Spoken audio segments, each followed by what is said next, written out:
Estamos en Libertario Café, sí, una vez más tenemos la suerte de volver, gracias a la generosidad de Libertario Café, a este lindísimo lugar para una conversación muy especial con uno de los actores que se ha convertido en uno de los más importantes de habla hispana, no solo de Colombia, no solo de América Latina.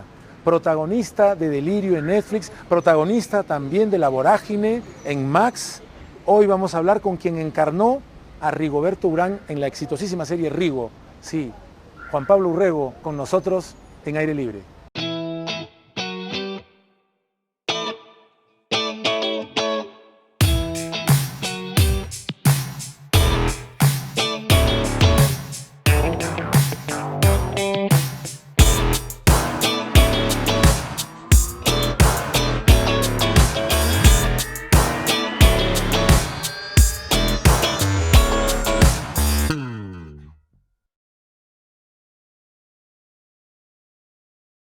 Querido Juan Pablo, qué placer tan grande conversar contigo delante de cámaras, pero fuera del trabajo. El placer es mío, hermano. Estaba pensando, ahora que sabía que íbamos a conversar, decía, qué momento tan lindo, ¿no? Pensando en ti. No es cualquier momento en la carrera de un actor. Sí. Acaba de estrenarse Delirio en Netflix. Acaba de estrenarse La Vorágine en Max. Sí. Hoy, precisamente. Hoy que estamos conversando está disponible en Max. Y estamos hablando apenas de una partecita de tu carrera, digamos, el presente más inmediato. ¿Cómo lo llevas? ¿Cómo te sientes? Pues, hermano, ¿qué puedo decir ahí? Es una felicidad muy grande. Es todo. Yo creo que tú lo sabes mejor que nadie, esta profesión, cómo es de compleja, tantos altos y bajos que tiene, tan luchada, y a la vez ese amor que solo los que nos dedicamos a esto podemos entender, ese amor que le tenemos a este oficio, ¿no? Y poder estar en este momento, poder trabajar, poder vivir de mi profesión, poder contar historias y que lleguen proyectos tan lindos como estos que están en este momento, como Delirio, como La Vorágine, es un privilegio, no te puedo negar que es algo que soñé, y creo que podría decirte que no soñé tanto. Podría decirte que no me imaginé que la carrera y que esta profesión iba a ser tan generosa conmigo.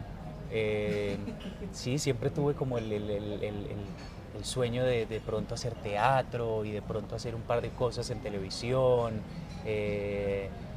pero me ha sorprendido gratamente este oficio, esta profesión. Me he encontrado con gente hermosa, con gente muy generosa, que me ha extendido la mano, que ha confiado en mi trabajo, que siguen confiando en mi trabajo.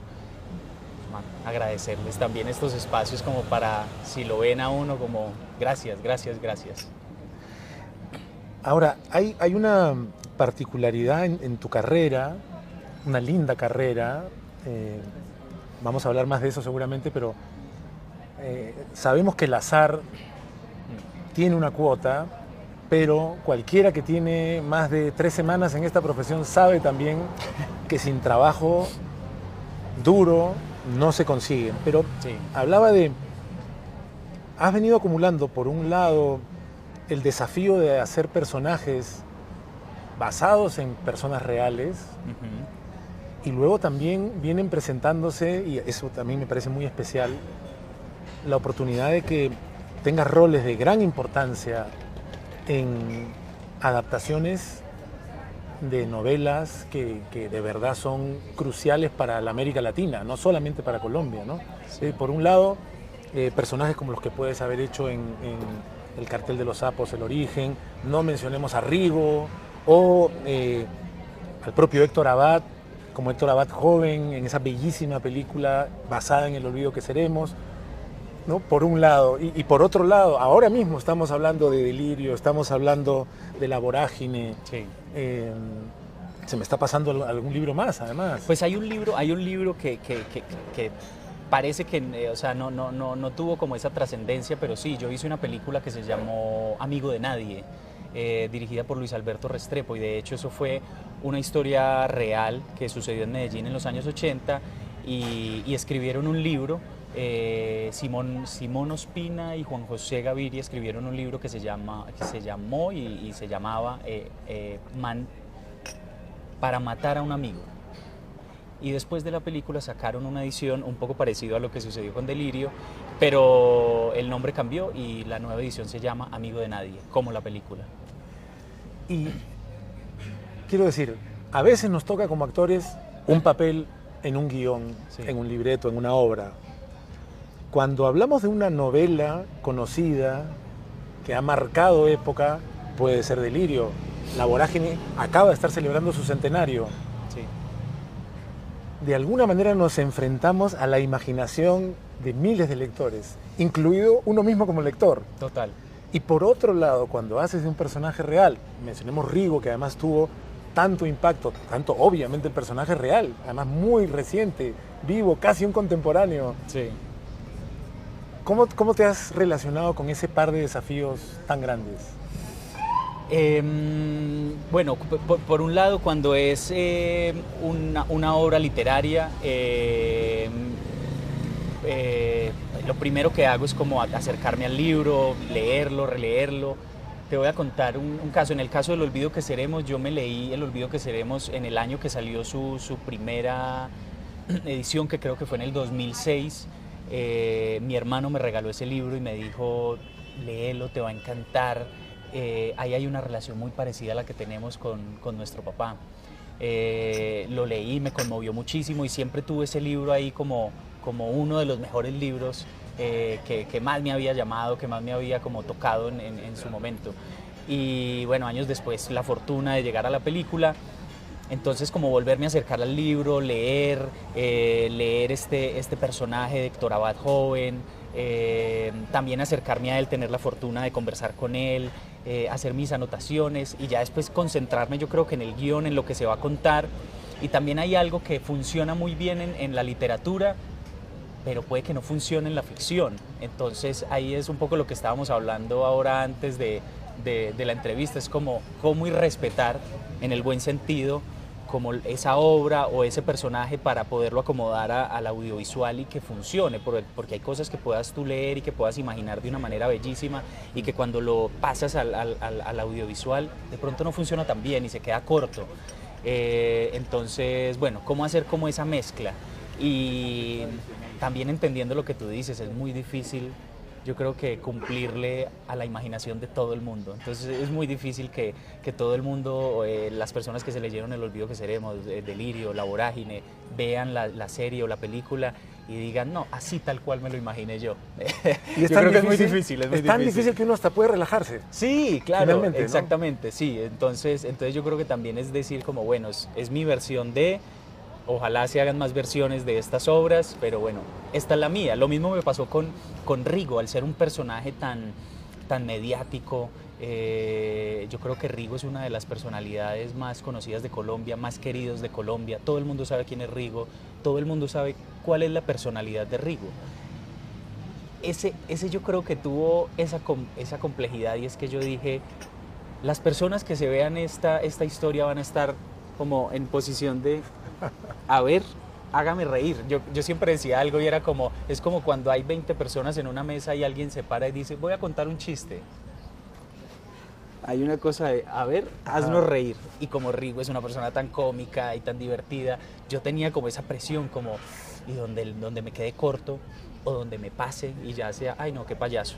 Ya, se fue a la caricatura. Entonces, bueno, la comedia también tiene eso, que es un punto una línea muy delgada. Entonces, bueno, también como encontrarle la particularidad y también tomar una decisión, que eso viene desde producción, desde dirección, y decir, bueno, ya sabemos que Rigo es chistoso, vamos a mostrar también un Rigo enamorado, un Rigo que sufre, un Rigo que se molesta, un Rigo que pasa por otros momentos, porque pues al final es un humano.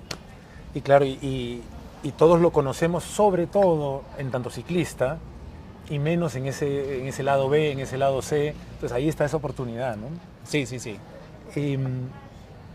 Estabas mencionando tú algo que me ha parecido muy lindo ahora mismo, ¿no? De que quizá no soñaste tanto, pero me gustaría hablar de ese sueño.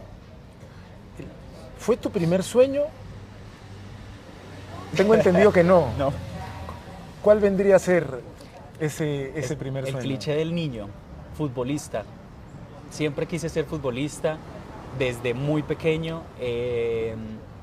Creo que tenía cualidades para haber llegado a algún punto del profesionalismo, no sé en qué lugar me hubiera acomodado del fútbol mundial, pero siento que sí tenía cualidades y jugué en equipos en Medellín, que es mi ciudad. Pero bueno, la vida me fue tirando por otro lado y desde muy pequeño también encontré el teatro, porque siempre he contado esta misma anécdota en todas las entrevistas y esta entrevista no va a ser la excepción. Y es que esta charla no va a ser la excepción, y es que yo estaba muy pequeño un día en mi colegio, en el recreo, en el descanso, y yo pasé caminando por un lugar y yo vi niños disfrazados. Y yo llegué a mi casa a decirle a mi mamá, yo quiero disfrazarme, y ella no entendía porque no era octubre, no era el día de Halloween y esto. Entonces averigué en el colegio qué era lo que estaba pasando y dijeron, no, es que ese es el grupo de teatro del colegio. Entré al grupo de teatro desde muy pequeño y en los dos colegios que estuve siempre estuve como muy vinculado con las obras de teatro, con las muestras. A mí, no sé, no me daba vergüenza, decían el Día de la Raza, ¿quién quiere leer un poema? El Día del Niño, ¿quién quiere hacer algo? Entonces siempre estuve como ahí y lo encontré también, como que encontré esa pasión desde muy pequeño, pero yo nunca la vi como algo profesional. Hasta que estaba en el último año del colegio que un profesor me lo dijo y fue la primera vez que alguien me mencionó, usted debería ser actor. Yo creo que me pasó lo que puede pasar a muchas personas, como eso se estudia, eso de verdad podría ser un actor profesional. Como que fue la primera vez que me pusieron a dudar. Pero sí, el sueño mío inicial al principio fue ser futbolista. Y a mí me parece fascinante cuando uno escucha cómo, o sea, no por nada existe lo que se llama el viaje del héroe, Sí. ¿no? Esta especie de monomito, de único mito debajo de tantas historias, de cuentos de hadas, de mitos, y aparecen esas personas que uno recuerda como acabas de recordar tú ahora. Sí. Un profesor me dijo, y el impacto de la frase de ese profesor abrió para ti la posibilidad de ese sueño. Sí. Ahora, una cosa es autorizarte, darte licencia para decir esto que yo pensé que podía ser un hobby, que podía ser algo divertido, podría ser la ruta de mi vida. Cuando aceptaste esa idea, ¿cómo? ¿Cómo lo hago realidad? Pues no la acepté inmediatamente porque tuve mucho miedo. También era una época donde ser actor creo que no era tan común como ahora, no existían las plataformas, no existía nada de digamos, de toda esta, ¿cómo decirlo? Como que toda esta exposición que tienen ahora los actores y las películas y las series, era otra época. Entonces tuve miedo y no sabía, estaba muy perdido. Tenía 16 años, 17, estaba muy perdido, no sabía qué hacer, no tenía muy claro qué quería hacer. Y bueno, está también esa presión social, esa presión familiar, aunque yo no tuve mucha presión familiar, pero sí, bueno, ¿qué vas a hacer? ¿Qué vas a estudiar? Siempre he dicho que es un error que uno salga del colegio y que la sociedad, los padres te digan, bueno, decide algo para toda la vida y que te guste. No, es demasiado complicado. Peso, demasiada carga. Entonces terminé estudiando un semestre de una carrera que no tiene nada que ver, administración de negocios, algo así. Entré y evidentemente a los 2-3 meses dije, ¿qué estoy haciendo acá? Esto no me gusta. Y por esa época yo coincidí con un espectáculo de improvisación en mi ciudad y este grupo de improvisación me pareció fantástico lo que hacían y averigüé por ellos y ellos dijeron que estaban haciendo unos talleres para actores, pues para actores principiantes y paralelo a mientras iba yendo cada vez menos a la universidad empecé a ir más a estas clases. Y ya cuando terminó el semestre, pues hablé con mi papá, con mi mamá y les dije, no, definitivamente yo no quiero esto. Entonces me dijeron, bueno, piense bien qué quiere hacer. Y ahí ya sí di como ese salto al vacío porque estaba fascinado con este curso, iba todos los días, llegaba de primero, me iba de último, me sentía pleno. Y yo dije, no, definitivamente quiero irme por este camino. Y ahí empezó todo. Pero qué importante también es equivocar el camino, si toca, y luego reconocerlo, en lugar de aferrarse, bueno, ya comencé. O sea, a veces ahora nos está acompañando mi hija Antonia en una tanda de los programas aquí en Bogotá y hemos tenido estas conversaciones. Y es como, entra al juego por la puerta que más o menos te suene. Si resulta que no es, te darás cuenta, pero pasa eso en el camino. No era por ahí y tuviste la oportunidad de decir, al menos, bueno, esta ruta no. Sí, hay una frase que yo escuché hace un tiempo que me gustó mucho y siempre la tengo ahí, y es que la frase dice como es muy difícil casi, o sea, es muy difícil o imposible como estar bien y aprender al mismo tiempo. Como que no va de la mano.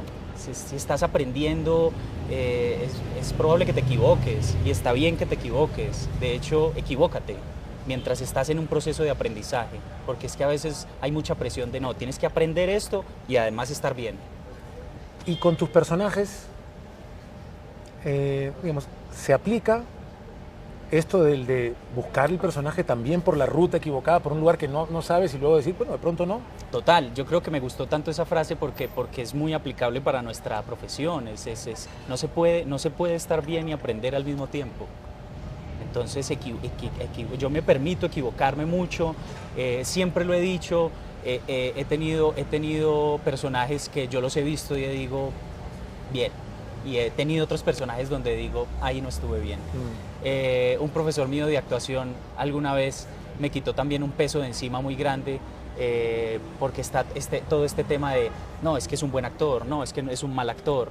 Y él me decía, somos buenos y malos actores, no te preocupes por eso. Te vas a ver en una película, en una obra de teatro, en una serie de televisión y vas a decir, ahí fui buen actor. De hecho, en el mismo proyecto vas a decir, en esta escena fui buen actor, en la siguiente no fui buen actor. Y no pasa nada, no pasa nada.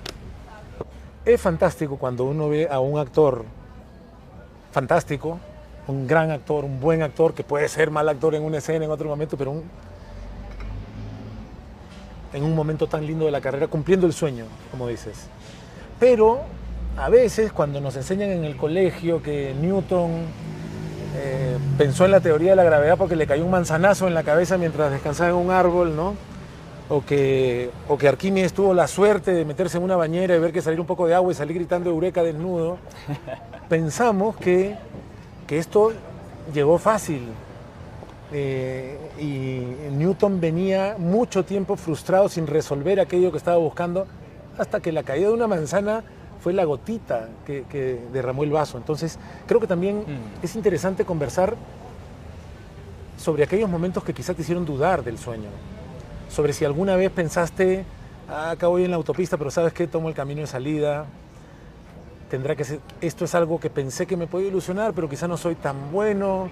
¿Has tenido de esos momentos? Todo el tiempo. Todo el tiempo, y yo creo que desde que empecé a estudiar, me acuerdo que tuve clases donde tenía que presentar alguna escena, algún trabajo actoral, y me iba muy mal. Y yo salí, y claro, el profesor me decía, me corregía, y yo salía de esa clase diciendo, ¿qué estoy haciendo? No, esto no es lo mío. Y veía a otros compañeros, compañeras actrices que lo hacían fantástico. Y yo decía, pero ¿por qué a mí me cuesta tanto? ¿Por qué no me sentí tan bien? Pero de repente tenías y no sé, hay algo ahí, una energía extra que uno tiene que dice, bueno, vuelvo mañana otra vez y lo intento. Y al otro día me iba bien y otra vez veía el sol y decía, no, esto es lo mío y aquí voy a seguir. Y así toda la vida, hasta que llegan las famosas audiciones, los castings, y te empiezan a decir que no. Yo creo que todo el tiempo está eso ahí, que uno, cada vez menos, ¿no? Cada vez menos, ya estoy en un punto de mi carrera que estoy muy feliz, estoy muy, como te decía ahora, muy agradecido con todo lo que me está pasando. Trabajando mucho, entonces bueno, cada vez menos, pero sí pasé por un proceso muy largo de decir, bueno, voy a tirar la toalla, esto no es por acá. Una vez recuerdo, no sé si fue para Petróleo Sangriento, pero recuerdo que yo estaba trabajando en una película en Bolivia, luego de un periodo en el cual paré en la actuación y me dediqué a estudiar otra vez, otra cosa, y salió esta película en Bolivia, y yo estaba nervioso, de decir, no sé si habré perdido un poquito, Claro. ¿no? el feeling o el tempo, o lo que fuera, y veo de pronto esta entrevista a Daniel Day-Lewis, en la que le dicen, él, que tiene una afición por la artesanía y por la madera, había dejado mucho tiempo a actuar, y le preguntaron, ¿no te dan nervios volver a actuar después de haber parado tanto tiempo? Y yo pensé, qué maravilla, me estoy sintiendo así, a ver qué dice el maestro Daniel Day-Lewis. Y él dijo, a mí me da nervios siempre. No importa si he parado 5 años o si vengo de hacer una película. ¿Tú tienes una sensación parecida cuando enfrentas uno de estos papeles? Sí, sí, es muy curioso porque he tenido la oportunidad de terminar un proyecto y empezar otro proyecto a la siguiente semana. Y decir como, vengo con el ritmo, estoy caliente, y llega ese primer día de otra historia, otro grupo, otro director, y me siento como si fuera la primera vez, me siento nervioso y digo, ¿qué pasa? Y ya después entendí que es así y así va a ser siempre, y yo creo que fantástico que así sea. No quiero perder esos nervios, no quiero que se me quite como esas cosquillitas en el estómago, quiero que me pasen siempre porque ahí me doy cuenta que estoy vivo y que esto todavía me mueve mucho. Yo creo que el día que uno se pare en un escenario y ya diga, es que no me pasa nada, qué triste, ¿no? Claro, si diera igual. Sí. Me comentabas, yo sabía que habías estudiado en Argentina, nosotros coincidimos una vez en la ficción, hace ya una cantidad de años que no recuerdo, dentro de una van. Sí, sí. Y además encapuchados. Sí, secuestrados. Secuestrados con una capucha. Recuerdo que hasta nos preguntamos en ese momento porque nos llevaron a grabar a Miami, esto era la serie El Capo. Sí. Y en un punto era como que la escena que nos tocaba era secuestrados dentro de una van y con una capucha. Y era, ¿para qué nos trajeron a Miami? O sea, podían haber puesto la cámara aquí en Bogotá y quedaba, ¿no? Pero recuerdo saber que tú estudiaste en Argentina. Sí. ¿Cómo fue la decisión de ir a Argentina? ¿Por qué Argentina? ¿Qué significó la formación argentina para ti? Argentina, amo Argentina, amo Buenos Aires, amo su cultura, su gente, pero todo empezó un año atrás. Bueno, como para empatarte un poco la historia, yo termino ese año de estudiar con este grupo de improvisación y ahí sí, bueno, mi familia me dice, bueno, ¿qué quieres hacer ahora sí? Yo dije, no, yo quiero ser actor. La primera opción era venir a Bogotá a estudiar en alguna universidad acá o en alguna escuela, y por esa época conocí una persona que venía de estudiar dirección de cine de San Antonio de los Baños, en Cuba. Y esa persona me dijo, mira, en La Habana hay una universidad que se llama el Instituto Superior de Artes, el ISA, o la Universidad de las Artes, que tiene unos cursos de artes escénicas y tienen unas becas y tal, ¿por qué no averiguas? Y habló con mi familia, no sé qué. Y mi papá y mi mamá me apoyaron, yo creo que también parados en el punto de vaya, haga el curso, se va a aburrir, no le va a gustar eso. Entonces vaya, haga su curso y cuando vuelve ya va a llegar curado va a entrar en razón. Va a entrar en razón. Entonces efectivamente me fui para Cuba, hice todo el curso que era un poco más de 6 meses y volví con más ganas de ser actor y ya me había picado el bichito de no querer estar en Colombia. Dije, no quiero estudiar acá en Colombia, quiero estudiar afuera. Y en esa época yo tenía una tía que vivía en Buenos Aires y también admiraba mucho el trabajo de los actores argentinos. Ya había empezado a ver en películas a Ricardo Darín, escuchaba mucho la cultura argentina, bueno, los libros, literatura, la música, escuchaba mucho rock argentino, los comediantes, Lelutiers, bueno, en fin, estaba como con esta cosa argentina como muy presente y hablé con mi familia y le dije, bueno, pues aprovechemos que tengo una tía en Buenos Aires que me reciba y ya yo me voy acomodando allá y quiero estudiar allá porque me encanta el trabajo de los actores argentinos. Y llegué a Buenos Aires y empecé a estudiar allá y maravilloso, hermano. Sigo admirando profundamente el trabajo de ellos, sigo consumiendo sus películas, sus series, su música, su cultura. Fue increíble tener esa oportunidad, yo creo que me cambió completamente. ¿Hay algo en particular que señalarías como...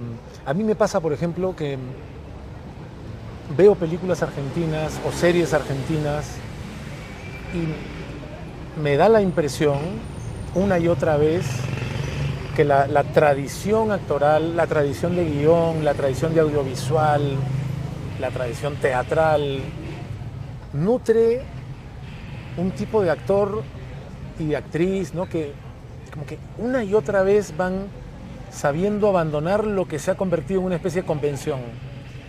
Y a veces, algunas veces, ¿no? He escrito un par de veces un guión, he dirigido y me descubro, viendo el trabajo de los argentinos, como diciendo, estoy utilizando una convención, ellos ya la dejaron, ya la abandonaron, quizá la habitaron un tiempito. Sí. ¿Compartes una sensación parecida? Sí, ellos tienen algo que es muy particular. Ellos tienen una yo creo que también hace parte como de su cultura. Ellos tienen un lenguaje muy rico. Ellos les gusta mucho...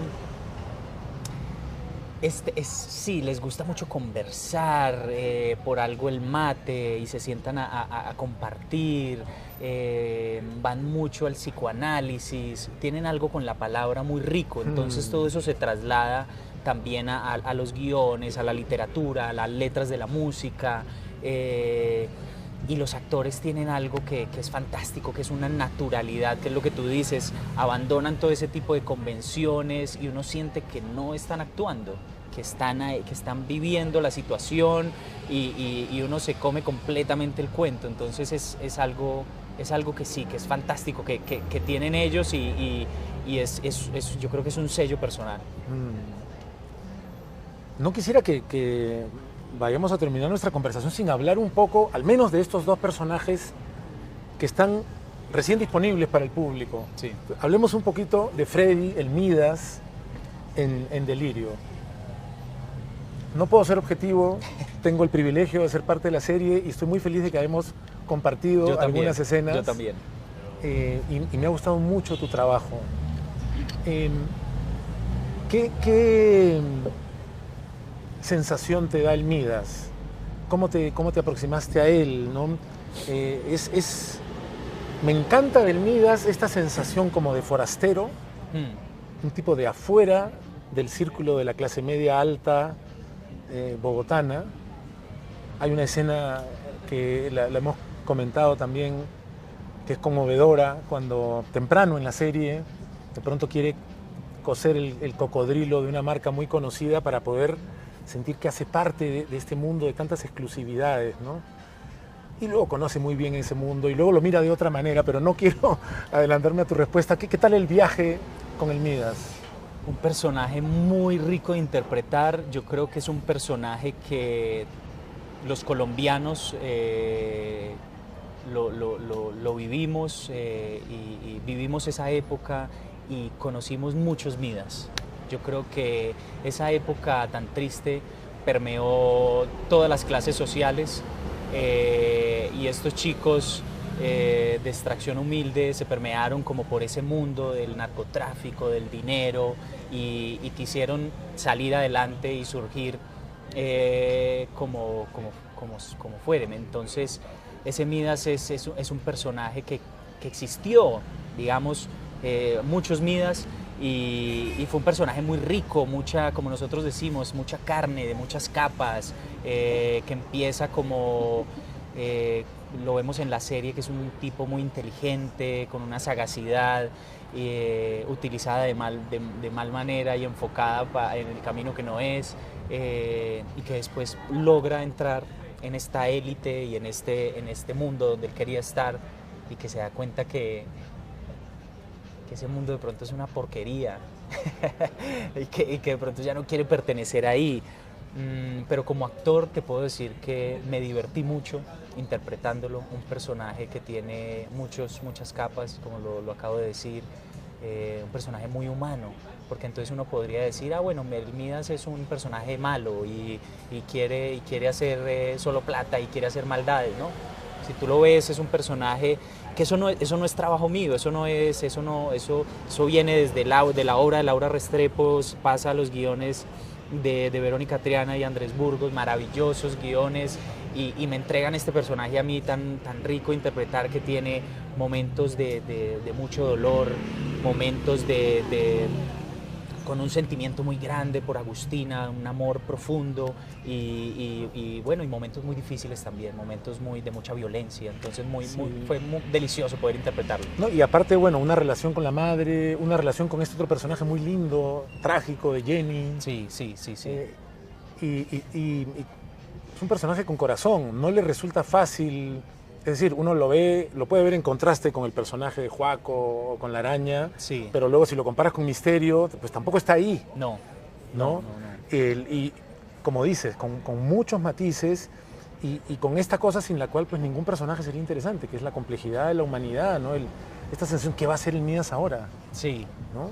Sí, muy humano, un tipo que uno podría pensar como, bueno, ya lo tiene todo, tiene dinero, puede conseguir a la chica que quiera, se puede ir y decir, bueno, Agustina, ya me cansaste, pero él está ahí, enamorado profundamente de ella. Hay una escena muy bonita desde que la leí en los guiones, que él, cuando él la deja sola en el hotel, que le dice, nunca me importó que estuvieras loca, mientras se lo dice llorando y me pareció muy lindo desde que leí esa escena y yo creo que él estaba ahí para ella. Él yo creo que también en el fondo quería conseguir dinero y coser ese cocodrilo, pertenecer por ella. Yo creo que equivocadamente, ¿no? Porque de pronto la hubiera podido enamorar de otras maneras, pero equivocadamente se fue por ahí.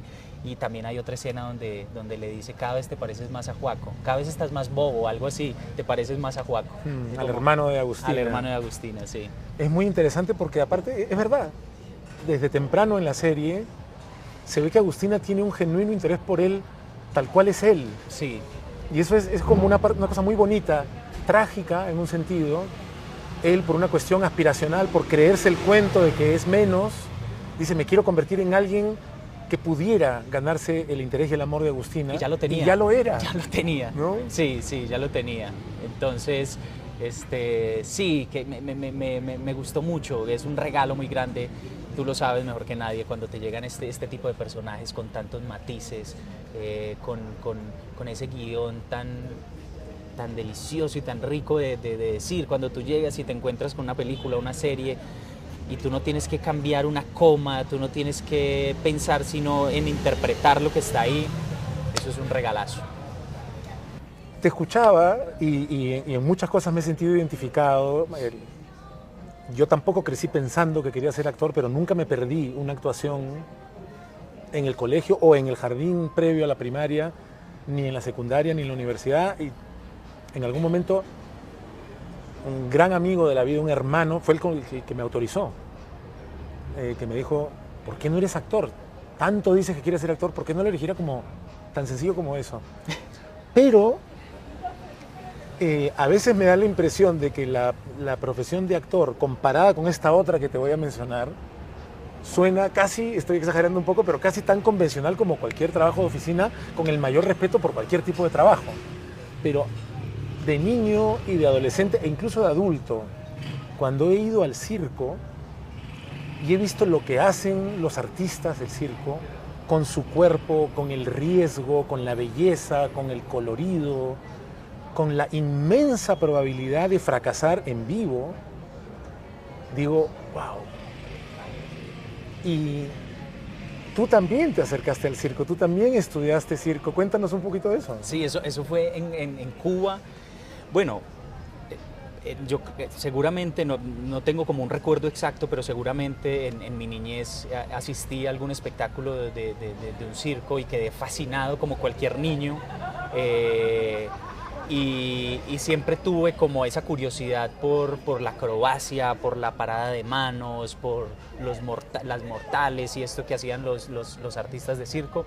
Y en Cuba ya tuve como un acercamiento un poco más profesional y fue dentro de este curso que yo fui a hacer allá. Era un curso de clases prácticas, no había nada teórico. Entonces yo tenía pues, actuación, artes escénicas, expresión corporal, voz y dicción, tenía canto y tenía circo. Y me acuerdo que el profesor se llamaba Félix Padrón, si no estoy mal, un artista de circo cubano fantástico. y bueno, ahí aprendí a hacer malabares, bueno, acrobacia de piso, acrobacia aérea.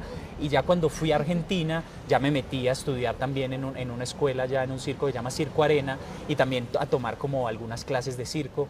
Y en algún momento también lo soñé y lo consideré como, dije, bueno, ¿y qué tal será ser un artista de circo y viajar por el mundo? Estaba todo este boom del Circo del Sol, entonces también en algún momento se me atravesó también el sueño, ¿no? Pero sientes que es parte de, ahora que trabajas permanentemente como actor, el circo no necesariamente está ausente, aunque no estés haciendo malabares en las escenas, ¿no? Sí, y sabes que he tenido la fortuna de poder usar eso en ciertas cosas que he hecho.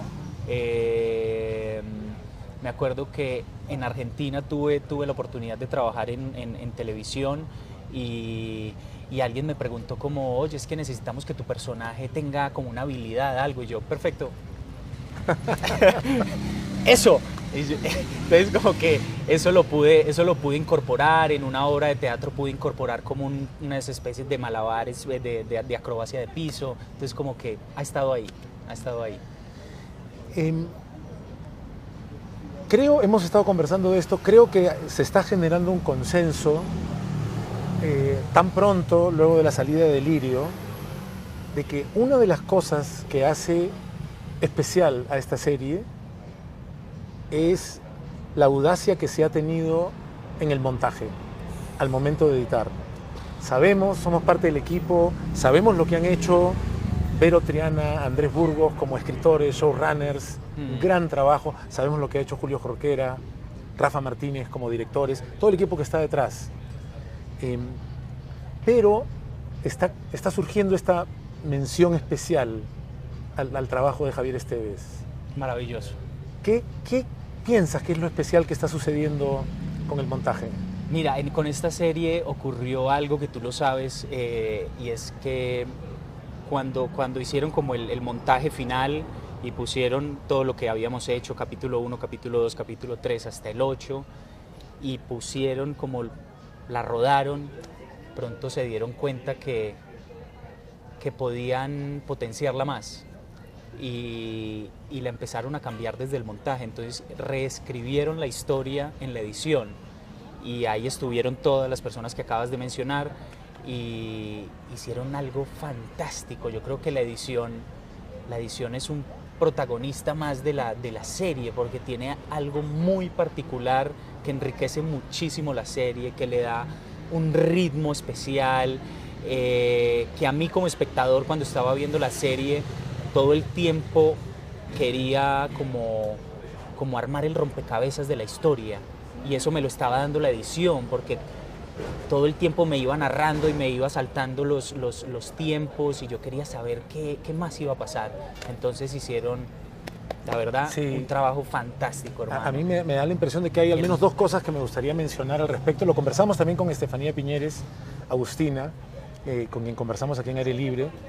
Una cosa creo que es que se invita al espectador, se le respeta en el sentido de vamos a ponerla difícil para todos, pero por el goce. Sí. No te vamos a poner 5 años después, 6 meses antes. Eso me encantó. No se subestima, se invita, porque uno se desorienta y luego de desorientarse tiene el placer de reorientarse por su propia cuenta.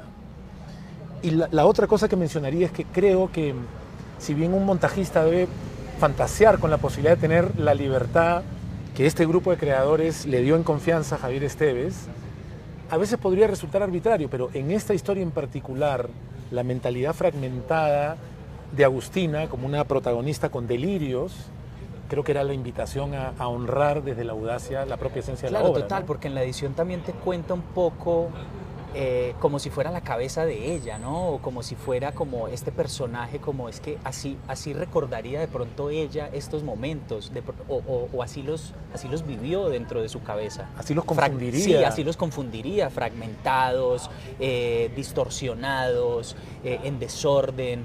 Entonces, claro, te mete un poco más como en su mundo y en este universo de Delirio. No, el trabajo de todos, de Javier, maravilloso, hermano. Hay mucho que seguir hablando de Delirio, pero antes de terminar, aunque sea un poco de Arturo Cova. 100 años después de su publicación, 101 años ya, habiendo pasado por los canales regionales de Colombia, lo cual es muy importante, esta novela que tiene que ver con, por ejemplo, en el Perú, históricamente se le ha prestado poca atención, mucho menos atención que la que merecería nuestra Amazonía. Sí. Sus historias y sus tremendas heridas también. Sí. Pero Cova es otro gran personaje. Es este poeta. La propia novela de Rivera está también influenciada por el romanticismo. Sí. Y este poeta lo encarna de alguna manera. Háblanos un poquito de Cova para que también quienes nos ven en aire libre se animen a ver en Max. Bueno, La Vorágine, sin duda alguna, es una de las novelas literarias más importantes de la historia de Colombia, después de 100 años de soledad, o a la par de 100 años de soledad.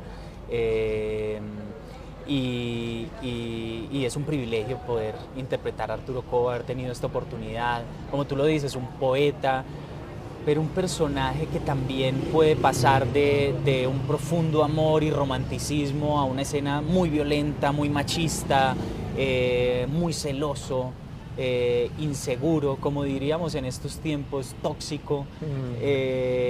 Un personaje muy complejo porque es un personaje que es mentiroso. Mientras hacíamos las investigaciones de La Vorágine, una persona experta en La Vorágine me dijo, él es un charlatán. Me lo describió así, y creo que ahí me cayó la ficha, como se dice, y ahí pude como entender un poco el personaje porque estaba muy confundido. Un personaje también muy rico, muchos matices, un personaje, como te lo acabo de decir, un personaje que puede tener escenas muy violentas, y a la siguiente escena le está prometiendo esta vida y la otra a Alicia, a su enamorada.